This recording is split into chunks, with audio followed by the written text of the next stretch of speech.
খামারে পাশাপাশি দাঁড়িয়ে খাবার খাচ্ছে দুটি বিশালাকৃতির ষাঁড় গরু। একটির গায়ের রং ধবধবে সাদা, আরেকটির কুচকুচে কালো। গায়ের রঙের সাথে মিল রেখেই একটির নাম রাখা হয়েছে ব্ল্যাক ডায়মন্ড আর আরেকটির নাম হোয়াইট ডায়মন্ড, বাংলায় যার অর্থ সাদা ও কালো হীরা। ডায়মন্ড বা হীরের টুকরো যেমন অনেক দামি, ঠিক তেমনি এই খামারেরও সবচেয়ে দামি গরু এই দুইটি। একটা হইলো ব্ল্যাক ডায়মন্ড আর একটা হোয়াইট ডায়মন্ড। আমরা দেখলাম আসলেই ডায়মন্ডের মতো, খুব তেজি গরু, দেখতেও অনেক সুন্দর। ফ্রিজিয়ান জাতের ষাঁড় দুটি উচ্চতায় প্রায় 6.5 ফিট এবং দৈর্ঘ্যে প্রায় 12 ফিট। ওজন এক একটির কমপক্ষে 1000 কেজি।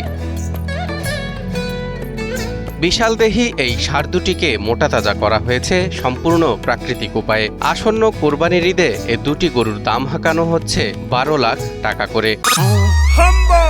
ভীম লিকুইড এক ধোয়াতেই তেল চর্বি সব পরিষ্কার, মাত্র 50 টাকায়। এদেরকে দেশীয় খাদ্য আমরা খাওয়াই, যেরকম ঘাস, খড়, তারপরে ভুসি, হ্যাঁ, এই ভুট্টার গাছ, এইসবগুলো আমরা খাওয়াই।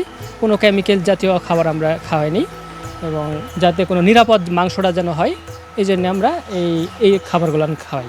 গরু দুটিকে দেখতে প্রায় প্রতিদিনই লোকজন ভিড় করছেন এই খামারে। একটা নাম হচ্ছে হোয়াইট ডায়মন্ড, একটা ব্ল্যাক ডায়মন্ড। ওরা খুবই যত্ন করে, এমনকি এরা প্রতিদিন গরুর পিছনে 5টা লোক প্রতিদিন কাজ করে। ওগুলো অনেক যত্নের সাথে পালা করতেছে, ওগুলো দেখার মতো সৌন্দর্য গরু একটা। এমন একজন মানুষ দেখলাম 70 দৃষ্টিতে ফার্স্ট গরু, এত বড় আমরা 70 দৃষ্টি দেখি না। এই ফার্স্ট প্রথম দেখলাম এই জায়গায় এত বড় গরু বানাইছে। জানা যায় গরু দুটির মালিক শরীয়তপুরের নড়িয়া উপজেলার ডিঙ্গামানিক ইউনিয়ন পরিষদের চেয়ারম্যান আব্দুল আজিজ সর্দার।